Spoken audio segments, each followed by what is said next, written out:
Partout dans le monde.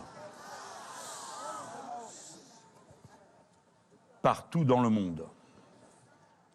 La civilisation humaine est mise au défi de sa continuité. Prenons toute la mesure de la gravité de la situation. Non pour avoir peur, mais pour réfléchir, pour avancer vers les solutions. Nous ne partageons pas cette méthode lamentable qui consiste à jouer sur la peur, car la peur tétanise. La peur durcit les cœurs. La peur ferme les esprits. Et face au défi, c'est le contraire qu'il faut faire. Ouvrir en grand son cœur pour entrer en empathie avec la planète elle-même. Pour entrer en empathie avec chaque autre être humain et être non humain doué de sensibilité. Parce qu'il faut avancer et trouver une solution, pas juste gesticuler, trouver une solution. Tous les problèmes ont une solution. Un problème sans solution est un problème mal formulé. Exemple de problème mal formulé. Régler la catastrophe climatique déclenchée par le capitalisme avec les méthodes du capitalisme.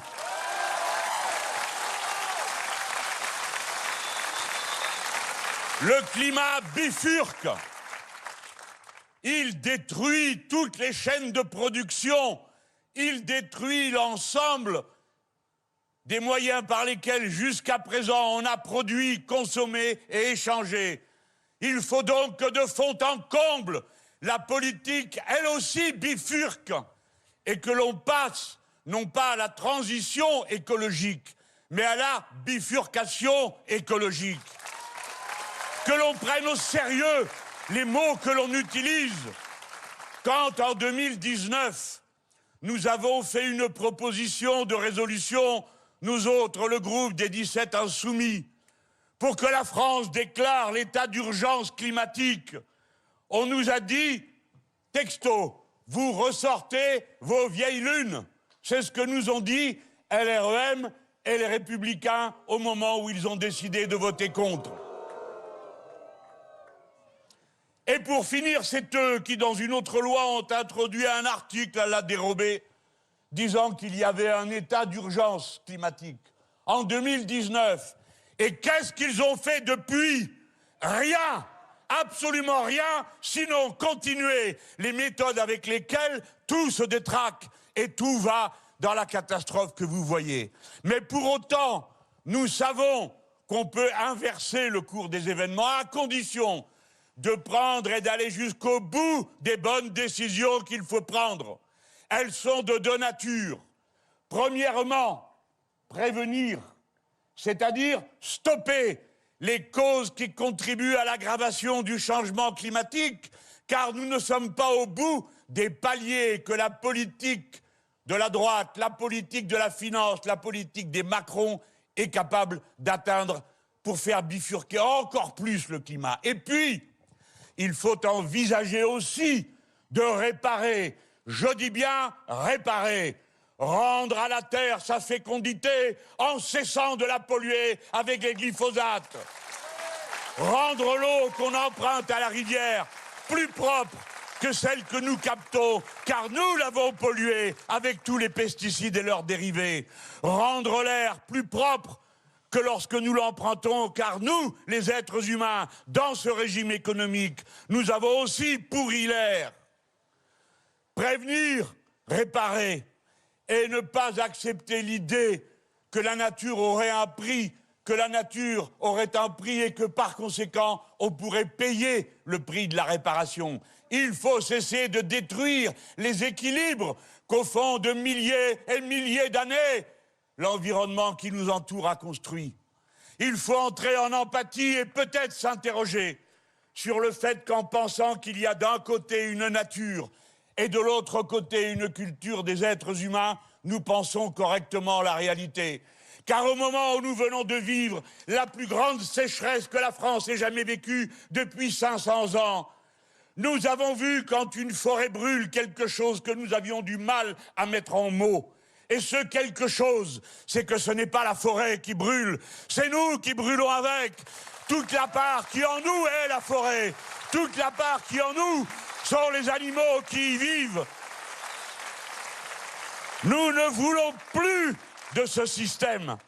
Et par conséquent, je le dis, comme je le répéterai dans un instant, l'union n'est possible dans notre famille qu'à la condition qu'elle se déploie dans l'inventivité, l'imagination d'une rupture complète avec le système capitaliste.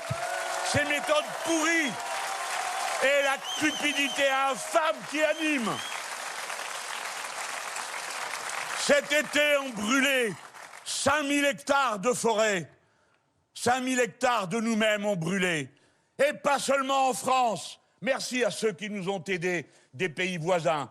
Mais je ne vous cache pas que je souffrais, voyant ma patrie, qui fabrique des avions, être obligé d'en emprunter aux voisins, quand c'est nous qui devrions en prêter.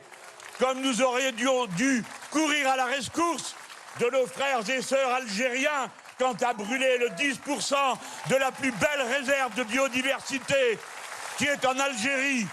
Car de ce point de vue, nous sommes une communauté humaine, une et indivisible, quand bien même nos nations sont différentes, et nous le savons.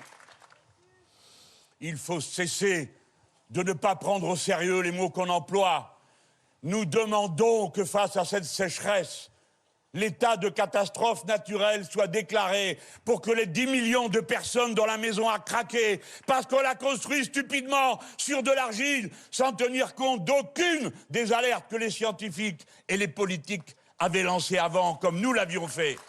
10 millions de foyers qui se demandent ce qu'ils vont faire. L'état de catastrophe naturelle doit permettre de mettre à la charge des assurances qui ont tant profité de la crise, qui ont accumulé tant d'argent, de mettre la main à la poche et d'assumer les conséquences de leurs choix politiques néfastes. Il faut cesser de mentir aux Français en le disant que le nucléaire est une énergie sûre parce qu'elle ne l'est pas et parce que le danger s'est accru dès lors qu'il y a la canicule et la sécheresse. Ce n'est pas vrai que ce soit une énergie stable, au contraire des éoliennes ou des machines marémotrices, puisque nous avons aujourd'hui 29 centrales sur 58 qui sont arrêtées.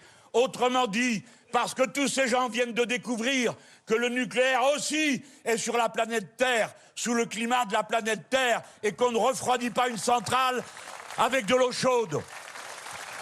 Mais par contre, c'est être criminel que de donner des autorisations pour que l'on rejette à l'eau la part d'eau qu'on saura consommer pour refroidir la centrale, de sorte que les centrales nucléaires qui rejettent de l'eau chaude contribuent au réchauffement de la mer Méditerranée, qu'ils ont déjà quasi transformé en un cloaque.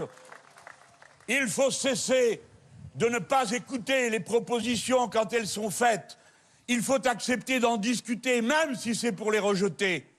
Mais pourquoi n'ont-ils pas écouté? Pourquoi n'ont-ils pas discuté notre proposition dans la campagne lorsque nous disons que la guerre d'Ukraine présente comme principal danger pour toute la civilisation humaine les 19 centrales nucléaires qui se trouvent en plus de celles de Tchernobyl sur le sol de l'Ukraine? Il faut déployer des casques bleus le long des frontières de ces centrales nucléaires, en tombant bien d'accord sur le fait que si personne ne veut le faire, alors les Français doivent être en première ligne pour dire « nous allons le faire ». Et nous sommes à la disposition de l'ONU pour être casque bleu.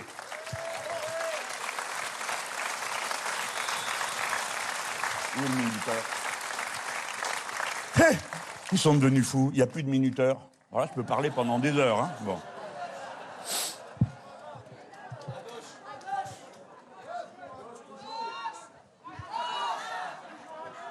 Ah oui, mais on voit rien. Bon. Avec ce que je viens de vous dire, vous comprenez pourquoi. Au fond, on peut résumer la situation de la manière suivante. D'un côté, nous sommes mis au défi de l'interruption de tout ce que nous connaissons, et de l'autre, les moyens pour y faire face, car il y a des moyens pour y faire face, nous sont refusés parce que l'accumulation du profit se fait contre l'intérêt général humain. L'intérêt général humain est notre mot d'ordre, notre drapeau. C'est en son nom que nous pouvons avancer vers une harmonie des êtres humains entre eux et avec la planète. C'est notre slogan et notre mot d'ordre. Il est profondément anticapitaliste. Ce n'est pas par idéologie que je le dis, quoique je sois anticapitaliste aussi du point de vue des valeurs morales que je porte, mais parce que c'est la contradiction dans les faits. Vous ne devez pas accepter l'effondrement de l'État, l'effondrement des moyens collectifs du service public, l'effondrement des communes qui sont le compte-gouttes de notre démocratie en France. Vous ne devez pas accepter que 20 services d'urgence dans les hôpitaux soient interrompus en plein été sous le cagnard. Vous ne pouvez pas accepter qu'on continue à fermer une maternité tous les mois, comme ça a été le cas pendant 20 ans. Vous ne pouvez pas accepter qu'on continue, comme on l'a fait, la fermeture d'une école par jour pendant 20 ans, ce qui prive la jeunesse de ce pays des savoirs et des aptitudes, du contenu humain que l'enseignement transmet toujours d'une personne à l'autre, et qui est la fonction fondamentale de la vie en société, qui est de transmettre d'une génération à l'autre les savoirs accumulés, les douceurs accumulées, la part d'humanité accumulée par l'expérience antécédente. L'école est comme ce que nous avons de plus précieux, non seulement pour transmettre, mais pour penser à l'avenir, car aucun de nos sacrifices n'a de sens autrement qu'en se projetant sur nos enfants et la génération future. N'acceptez pas que l'on maltraite les jeunes gens, les étudiants, comme on les maltraite. Révoltez-vous, jeunes gens, puisqu'on veut changer votre statut de bourse. N'acceptez pas, constituez partout où vous étudiez, où vous travaillez, vos assemblées citoyennes qui vous permettent de vous organiser pour entrer dans la lutte à laquelle je vous appelle de toutes mes forces. Oui, il n'y a aucun arrangement possible avec nous. Nous ne voulons plus de ces normes d'organisation. Nous ne voulons plus de l'effondrement de l'État. Nous ne voulons plus voir au moment où l'on a besoin de sécurité civile qu'on constate qu'il n'y a que 12 Canadair dans ce pays et qu'un tiers est à l'arrêt parce qu'on ne l'a pas réparé. Nous voulons tout le contraire, éteindre dès l'origine les incendies et nous voulons aider les autres à éteindre leurs incendies. Au lieu d'aller trop tard après les Italiens en Algérie, alors que nous avions recommandé dans la campagne qu'on y aille tout de suite pour négocier d'une manière égalitaire et respectueuse mutuellement, que les Algériens nous vendent du pétrole et du gaz, même si nous n'aimons pas ces énergies, mais nous en avons besoin aujourd'hui, qu'ils nous les vendent à des prix libérés de la spéculation du marché international, en contrepartie de quoi nous leur vendrions à prix libéré de la spéculation internationale les céréales dont ils ont besoin, puisque 20% de ces céréales viennent de France.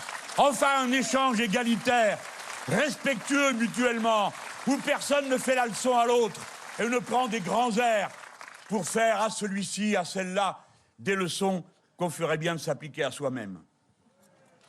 Si vous avez peur que le service public s'effondre, alors commencez par garder ce qui s'y trouve.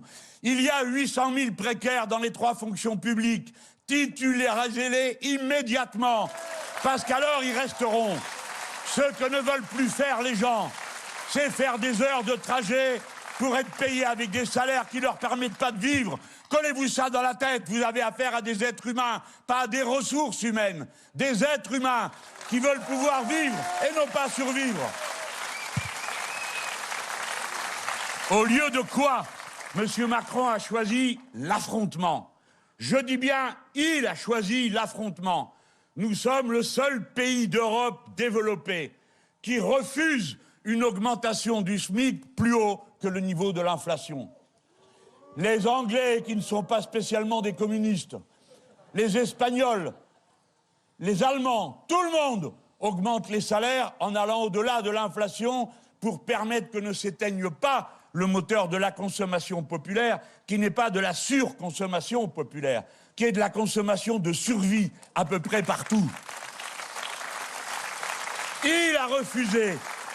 Et comme il a refusé notre proposition de SMIC à 1 500 € qu'aujourd'hui il faudrait augmenter davantage, le résultat, c'est qu'ils sont là à passer avec la casquette ou à faire semblant de passer avec la casquette pour faire la quête auprès des entreprises. Si vous voulez bien donner, non, vous donnerez, parce que la richesse, vous l'avez accumulée.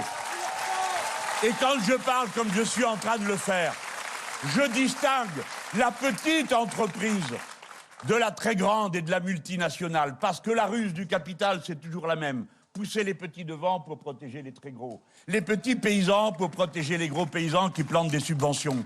Les petits patrons pour protéger les gros patrons, etc. Je fais la différence entre les deux. Mais je ne peux pas oublier que les bénéfices distribués là pour le CAC 40 sont l'équivalent du service de la dette de l'État en France. Je ne peux pas oublier que le total des aides qui a été accordé sans aucune contrepartie aux entreprises de ce pays est exactement égal au déficit de l'État. Et que ceux-là même qui viennent pleurer sur le déficit de l'État feraient bien de se demander comment ils l'ont, eux, créé, et personne d'autre. Parce que ça n'est pas nous, ça n'est pas la cupidité des travailleurs qui a déclenché la situation présente. Il a refusé l'augmentation des salaires. Si on l'avait fait, comme je l'ai dit, avec le SMIC, alors on pouvait convoquer, je dis bien convoquer, par branche, les syndicats ouvriers et patronaux pour avoir la discussion, pour réévaluer tous les salaires. Parce que si le SMIC était passé à 1 500 €, il aurait fallu rediscuter toute la grille des salaires. Et en rediscutant toute la grille des salaires, on aurait été obligé de rediscuter la répartition entre capital et travail sur les bénéfices de l'entreprise. Au lieu de quoi, Madame Borne, qui vient de se réveiller apparemment, après l'été, nous dit qu'elle préfère quand les entreprises veulent bien, quand elles le peuvent, partager les bénéfices. Et elle dit, je ne ferme pas la porte, parce qu'il y a une porte, à taxer les super profits. Nous, les portes, on connaît, on a plutôt tendance à les enfoncer, mais admettons, nous ferons toc-toc. Elle dit, il faut baisser les prix et donner du pouvoir d'achat aux salariés. Comment vous comptez obtenir ce résultat? En passant votre casquette? Bien sûr que non. Et elle dit, certaines d'entre elles, d'entreprises, ont déjà pris des engagements. Nous attendons de savoir lesquels. Et elle ajoute, nous veillerons à ce qu'ils soient respectés. Alors là, je dis carrément qu'elle dit n'importe quoi. Depuis quand le gouvernement observe les engagements des entreprises pour les obliger à les tenir? Ça n'est ni dans la loi, et surtout, ça n'est pas souhaitable. C'est dans la relation entre les organisations syndicales des salariés et les organisations patronales qu'un tel contrôle se fait, après qu'on ait signé des accords en bonne et due forme. Il a refusé de bloquer les prix. Par conséquent, se répercute une hausse des prix dont la plupart est d'origine purement spéculative. Et c'est le fameux anarchiste bien connu, Édouard Leclerc, qui l'a dit à la télévision. Alors bien sûr, on peut penser que ce n'est pas toutes les spéculations, parce que cet homme exagère peut-être, et que nous sommes des modérés. Mais en tout cas, on peut penser que oui, il y a une spéculation, et on le sait, et on peut le vérifier. Mais ce qui arrive maintenant, ça ne va pas être une spéculation, parce que la sécheresse diminue la récolte, et que donc, le bétail aura moins à se nourrir. Le bétail qui consomme des quantités d'eau inouïes pour produire de la viande. Cette viande va devenir plus rare, donc plus chère. Les céréales vont être plus rares, donc plus chères. Il est temps de s'organiser, de planifier. À quoi bon faire le petit Mélenchon de contrebande en parlant de planification écologique s'il ne fait rien du tout? À quoi bon inventer un commissaire à la planification qui s'appelle M. Bayrou, qui a plutôt fait l'effet d'un commissaire de police que d'un commissaire de la planification? Qu'est-ce qu'il planifie, celui-là? Rien du tout. Mais il est venu expliquer que vous n'avez pas le sens de l'intérêt général et que vous ne savez pas vous serrer la ceinture. Ça fait un moment qu'il n'a pas rencontré des gens ordinaires, celui-là. Et l'autre extraplanétaire, qui est notre président aujourd'hui, c'est de la même eau, c'est du même tonneau. Comment ose-t-il parler d'abondance? Qui a eu de l'abondance dans ce pays? Ça fait 30 ans que vous nous rabâchez que c'est la crise. Ça fait 5 ans que cet homme a vidé les poches de tout le monde. Quelle abondance? C'est une sorte de fantôme du 19e et du 20e siècle qui est apparu là sur son jet ski.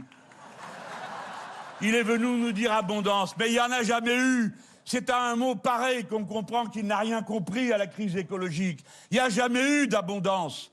Les ressources de la planète ont toujours été limitées. Toujours.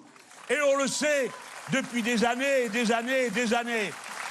Ce qu'il y a eu, c'est de l'irresponsabilité. Il y a eu du pillage, il y a eu du saccage. Et ça continue. Pourquoi n'interdisez-vous pas les accords qui ont donné à l'Union européenne le droit de racler jusqu'au fond de la mer sur toutes les berges des pays qui sont privés des poissons qui s'y trouvent?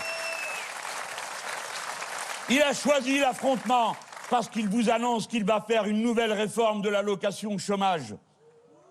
Alors que la moitié des gens qui sont au chômage ne sont déjà pas indemnisés. Avec une phrase incroyable, en disant « quand ça va mieux, ben on est plus dur ». Ah bon, ça va mieux? Où ça va mieux? Où ça va mieux? Dans quel monde vit-il? Mais si la norme, ça doit être quand ça va mieux, on serre les écrous, alors je vais vous dire où ça va mieux. C'est dans les profits du capital. Il est largement temps de serrer les écrous.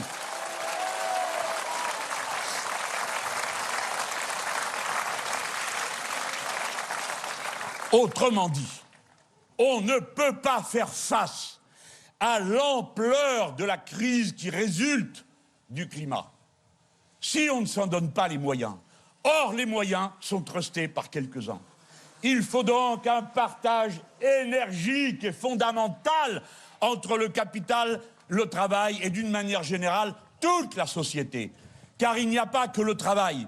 Dans un pays où il y a 6 millions de chômeurs, dans un pays où il y a, nous dit-on, 10 millions de personnes à l'aide alimentaire, dans un pays où il y a des millions de retraités, dans un pays où il y a 2 millions d'étudiants, et tant mieux, peut-être n'y en a-t-il pas assez, il en faut davantage. Alors tout cela, quoi qu'il ne soit pas au travail, dans un contrat de travail, ils sont appelés à la lutte comme les autres. Ils doivent y prendre leur place. Je dis bien tous, les retraités, les étudiants, les lycéens, les chômeurs. La lutte a besoin de toutes les énergies, de toutes les personnes, et pas seulement d'une avant-garde ici ou là. Le partage des richesses est la question clé.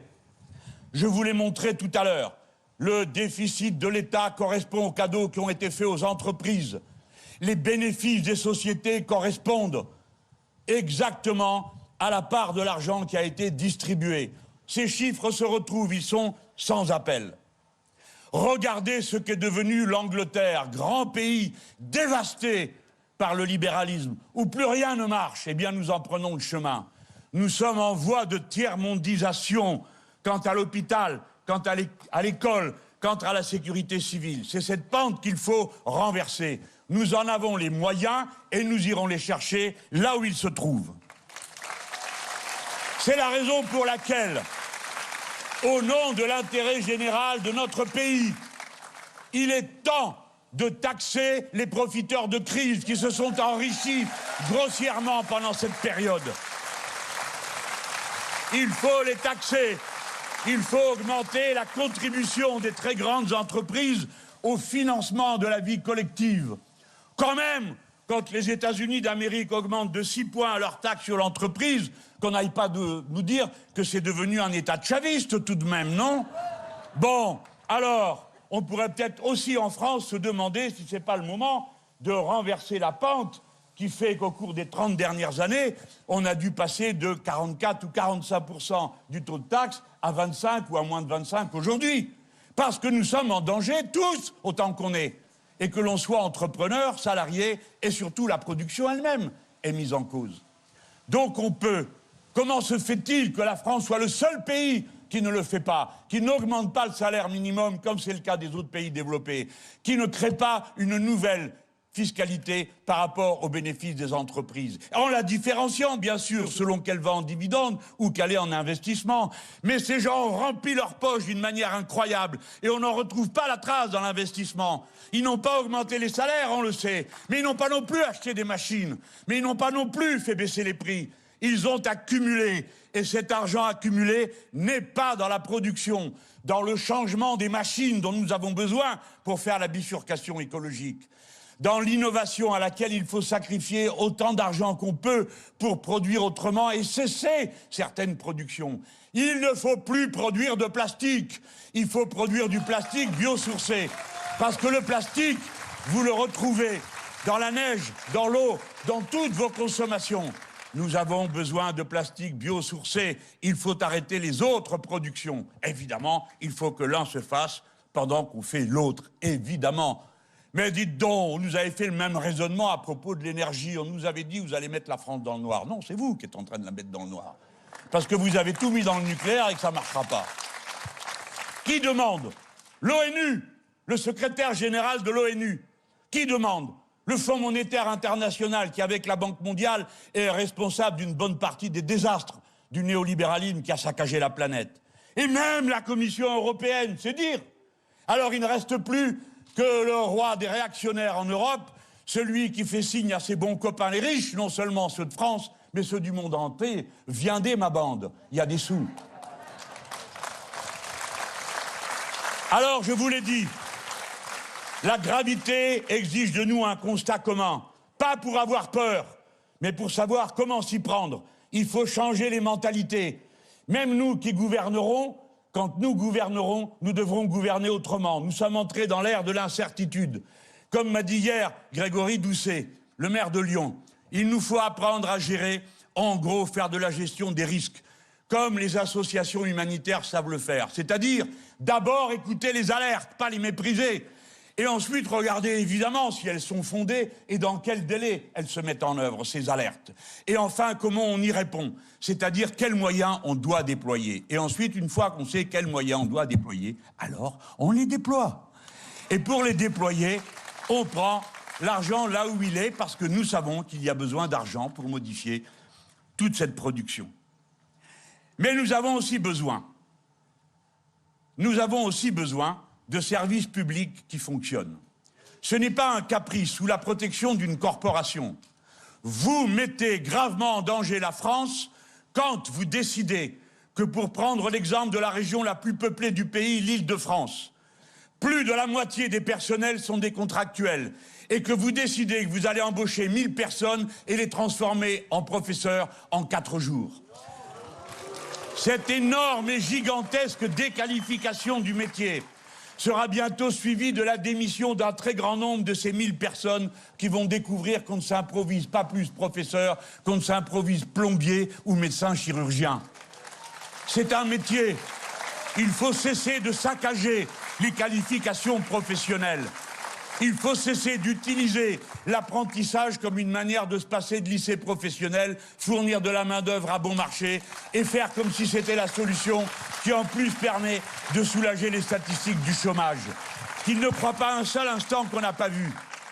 Alors, il nous reste enfin à dire ce qui doit être dit à propos de nos moyens politiques. L'élection présidentielle n'a rien réglé. Pourquoi? Parce qu'on a pu discuter de rien. Et par conséquent, le vote s'est résumé, en ce qui concerne le deuxième tour, en une formalité, d'ailleurs douloureuse, à choisir entre M. Macron et Mme Le Pen, qui, dorénavant, sont les nouveaux amis de la nouvelle Assemblée nationale.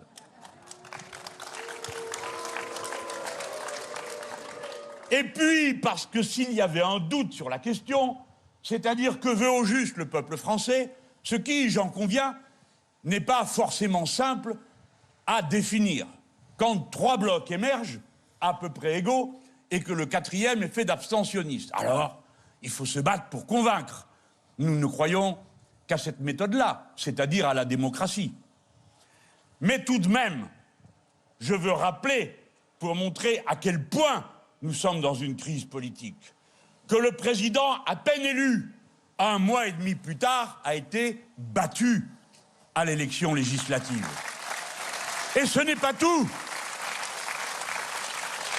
1 mois et demi plus tard, nous sommes passés de la 3e place à la 1re. Nous avons gagné le premier tour de l'élection législative. Et oui, nous avons des droits sur les décisions. Et nous l'avons perdu au 2e tour. Comment? Pourquoi? Parce qu'au deuxième tour de l'élection législative, compte tenu du mode de scrutin, qui n'est pas la proportionnelle départementale, mais le scrutin uninominal à 2 tours, qui est une bizarrerie qui date de Napoléon III, eh bien, dans cette élection au deuxième tour, les républicains, les macronistes ont préféré, dans 40 cas au moins, laisser passer un fasciste plutôt que d'élire un insoumis ou une insoumise ou un membre de la NUPES. Ça, c'est la vérité. Ne croyez pas que nous n'ayons pas entendu le signal. C'est tellement vrai que nous savons parfaitement que si Macron ne parvient pas à nouer un accord en bonne et due forme avec Madame Le Pen et les dirigeants des Républicains, il n'aura pas de majorité à l'Assemblée nationale. Et dans ces conditions, il est absolument inenvisageable qu'il organise la vie du pays pendant 5 ans à coup de 49-3, y compris parce que la Constitution ne lui permet plus. Dès lors, Mathilde Panot a eu raison de dire que la vie politique du pays fonctionnait comme une espèce de compte à rebours avant la dissolution. Car ne doutez pas un seul instant que soit il pense qu'il en a les moyens et il l'organisera, soit il n'en a pas les moyens parce que le mouvement populaire est arrivé à un tel niveau, une telle densité de mobilisation, que c'est nous qui, à ce moment-là, dirons « il est temps de retourner aux urnes ». Dans ces conditions, nous resterons calés sur la ligne qui a fait les succès que nous avons rencontrés. Premièrement, pas d'arrangement, pas de compromis. Nous continuons dans une lutte politique pour augmenter le niveau de la conscience populaire, pour qu'elle comprenne pourquoi il faut tout changer. Parce que changer seulement un peu n'y suffira pas compte tenu de la crise. Et deuxièmement, c'est cette ligne de la rupture dont vous avez entendu tout à l'heure qu'elle était confirmée par les autres parties prenantes de la NUPES. Même si nous ne sommes pas d'accord sur l'intensité, le lieu, la forme, les mots d'ordre. Ce qui compte, c'est qu'on cherche à aller dans la même direction. Et alors, il est possible non pas d'être en compétition et de passer son temps à essayer de se distinguer par quelques méchancetés ou traits qui se veulent d'humour, qui aggravent tout et empoisonnent les relations. Plutôt que la division, plutôt que la compétition, l'émulation, être les meilleurs pour défendre le peuple, les meilleurs en première ligne de la bataille écologique, les plus inventifs. Allez, on va au défi. Alors, je le dis, la NUPES n'est pas un parti unique. Et vous savez pourquoi? Parce que nous ne voulons pas, nous autres insoumis, être réduits à ne devoir parler qu'au plus petit commun dénominateur. Pour réaliser une union qui se ferait sur la pire des bases, c'est-à-dire le silence et les non-dits. C'est pourquoi nous reconnaissons évidemment le droit à tous les autres d'être eux-mêmes et de dire ce qu'ils ont à dire, ce qu'ils ont à proposer. Ce n'est pas un drame. Je vois bien que nos adversaires n'ont qu'une hâte, c'est qu'on en vienne aux mains. Et alors, ils ont dit, quoi qu'il y ait la NUPES, ils vont en ordre dispersé à l'été. Mais quand est-ce qu'on a fait autre chose que des universités, chacun de son côté? Ça n'est pas se diviser de faire des universités d'été, chacun de notre côté, c'est être nous-mêmes. Nous préférerions qu'on les fasse ensemble. Mais on va pas passer la journée à dire, on aurait préféré, qui serait une manière de montrer du doigt les autres. Non, c'est pas notre manière de faire, on fera pas comme ça. La NUPES reste la ligne stratégique à laquelle tout ce que nous avons fait était dédié. C'est-à-dire que nous n'avons jamais été, nous, les insoumis, des adversaires de l'Union. Mais nous avons toujours été les adversaires de la confusion. Nous pensons que l'union est possible grâce à la clarté, en étant chacun tranquillement soi-même. L'émulation plutôt que la compétition.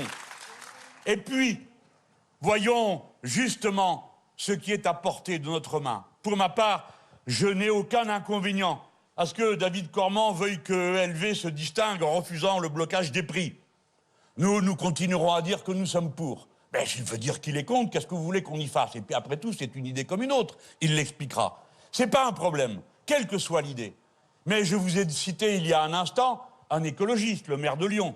parce que ce qu'il avait à dire sur la gravité de la situation me paraît fondamental, puisqu'il me proposait une méthode pour penser l'action gouvernementale. Et moi, je n'ai jamais cessé de croire, un seul instant, que nous n'aurons pas bientôt à gouverner ce pays. Parce que la dernière fois, c'est passé à 0,21 qu'on ait la majorité relative dès le premier tour. Et à peine un point qu'on l'ait au deuxième tour. Je dis aux jeunes, et surtout ceux de la première fraction d'âge, c'est-à-dire ceux qui vont jusqu'à 26 ans, si 2% d'entre vous de plus, puisque vous votez à 50% pour la NUPES, si 2 points de plus avaient voté, nous aurions gagné. Donc, dans la lutte politique, il n'y a pas les jeunes et les autres d'un autre côté. C'est la même bataille. Et vous devez y prendre votre part. Ne vous attendez pas à ce que je vous caresse la tête. C'est pas mon genre. Vous devez entrer dans la lutte. Vous devez vous passionner pour ce monde et le révolutionner. C'est votre tâche.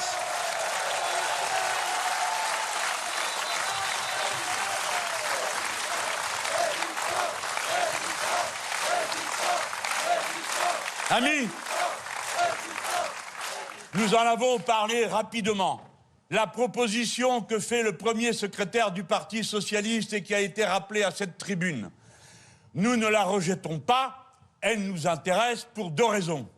La première, c'est que le nouveau Parti socialiste que nous avons sous les yeux et qui est en train de se reconfigurer nous intéresse comme partenaire. Nous sommes heureux qu'au contraire de 2005, il ait accepté cette fois-ci la leçon du vote. Nous ne sommes pas des sectaires. Nous ne réclamons pas sans arrêt aux gens des certificats de baptême d'extrême gauche. Ça n'a pas de sens. Nous avons compris ce qui se fait. Et sa proposition va dans le sens de ce que nous-mêmes nous essayons de faire avec notre pétition. Elle est bienvenue. Et si le groupe parlementaire, car c'est lui qui doit en décider, accepte l'idée que l'on dépose en effet une motion référendaire, eh bien, tous les insoumises et insoumis de France, partout, se mettront au travail pour rassembler les 4 700 000 signatures dont nous aurons besoin. Et ce sera le premier grand bras de fer qui doit montrer notre capacité au combat et à l'organisation. Donc, merci à Olivier Faure d'avoir fait cette proposition, parce qu'elle nous garantit que la NUPES vit, la NUPES vivra, et elle va continuer la lutte. Elle reste notre stratégie fondamentale pour convaincre le très grand nombre que nous ne perdons pas une seule seconde à la dispute. Et je vous le dis, à la dispute, non, ce n'est pas une querelle que nous avons eue. Nous n'étions pas fâchés, nous n'étions pas d'accord. Et maintenant, nous sommes d'accord. Alors on a dit quand on n'était pas d'accord, et quand on est d'accord, on le dit aussi. Voilà. Et ça me ramène à ce qui va être maintenant ma conclusion. Comprenez bien, et vous le connaissez, le peuple français. Les millions de personnes qui sont désorientées. Vous ne les convaincrez pas de se remettre en mouvement si vous étalez d'incompréhensibles polémiques, des pics de personnes, des compétitions absurdes à laquelle personne ne comprend rien. Vous les convaincrez si vous montrez que vous-même vous êtes déterminés à aller dans une direction. Les insoumises et les insoumis sont appelés, partout où ils ont fait campagne à l'élection législative, à se regrouper, soit autour de leurs députés, soit autour de leurs candidats, pour convoquer partout, et j'espère que les autres partis membres de la NUPES en feront autant, des assemblées citoyennes, assemblées populaires. Et évidemment, je rappelle que nous avons tous été élus NUPES. Nous n'avons pas été élus insoumis, mes camarades. Vous n'avez pas été élu socialiste, etc. Vous avez été élu NUPES. Il faut donc d'abord tenir parole. Les gens ont voté parce que vous étiez NUPES. Ils ne s'occupaient pas de savoir qui vous étiez derrière. Alors après, faites-le comme un insoumis ou une insoumise. Faites-le comme un socialiste. Faites-le comme un membre d'Europe Écologie Les Verts ou comme un communiste. Faites-le à votre façon. Mais n'oublions pas que notre parole est engagée devant ceux qui ont voté. Et ça vaut aussi pour les candidats. C'est la raison pour laquelle nos candidates et nos candidats qui ont marché en première ligne du rassemblement de la nouvelle Union populaire écologique et sociale doivent reprendre leur barda et retourner à la bataille pour convoquer des assemblées populaires citoyennes dans tout le pays.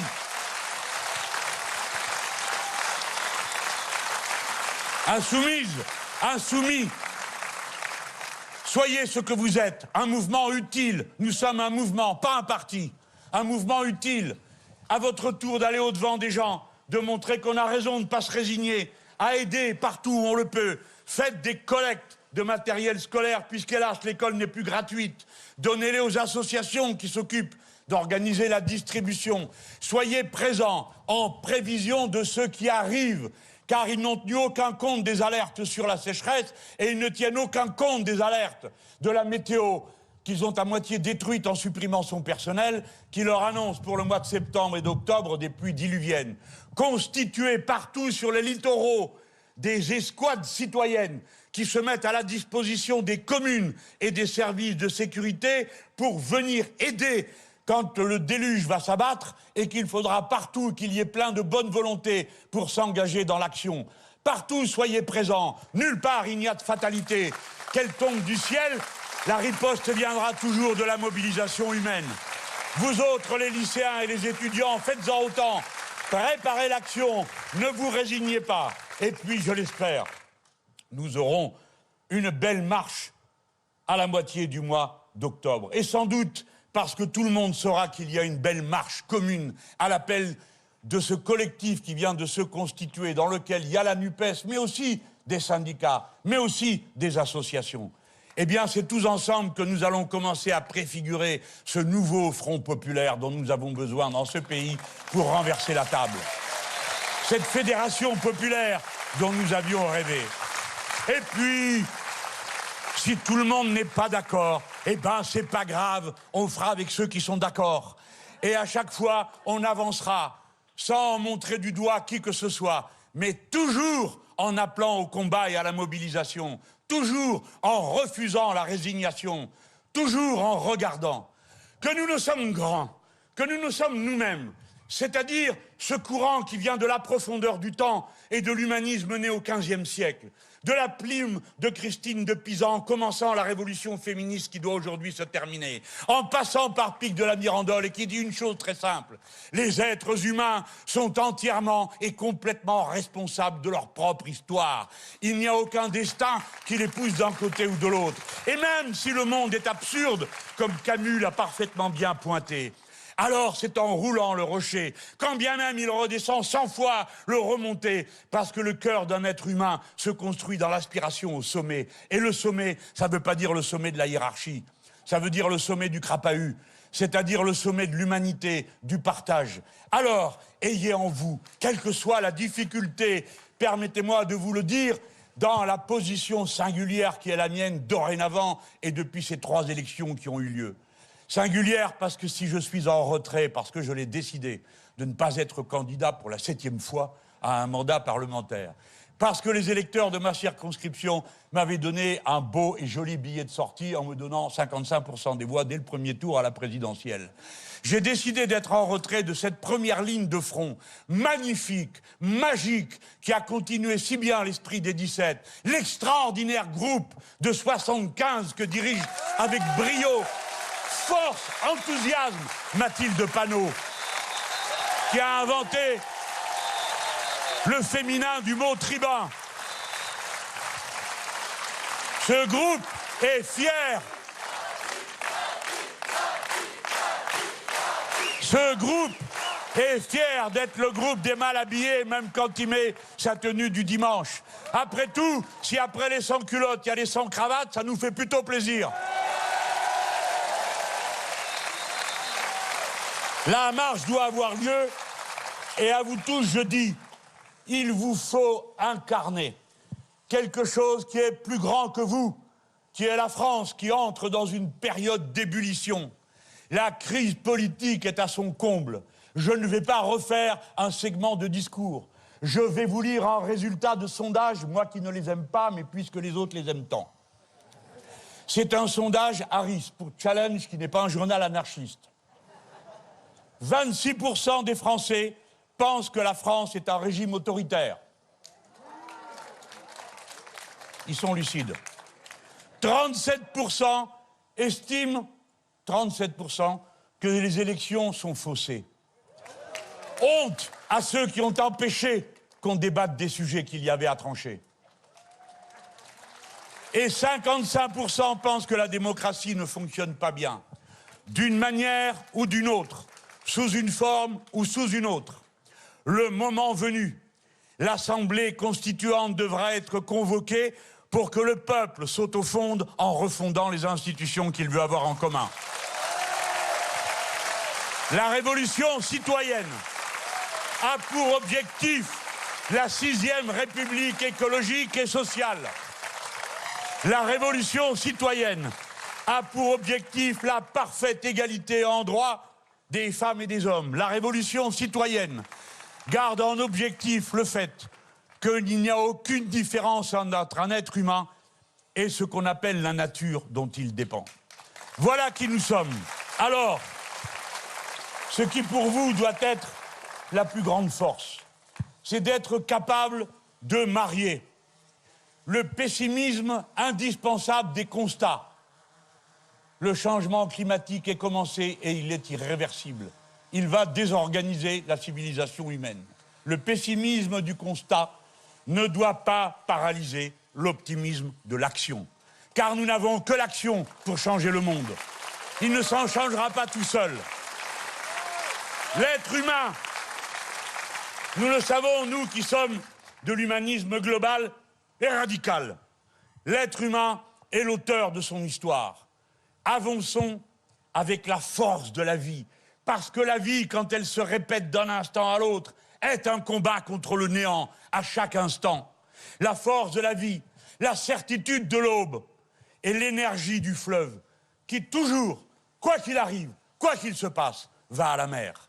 Alors vous serez ce levain à l'intérieur de la société qui, quand tout va mal, garde espoir et communique son espérance. Non pas avec de vaines paroles, mais avec des actes et de la mobilisation. Vive la lutte, vive la France, vive la République.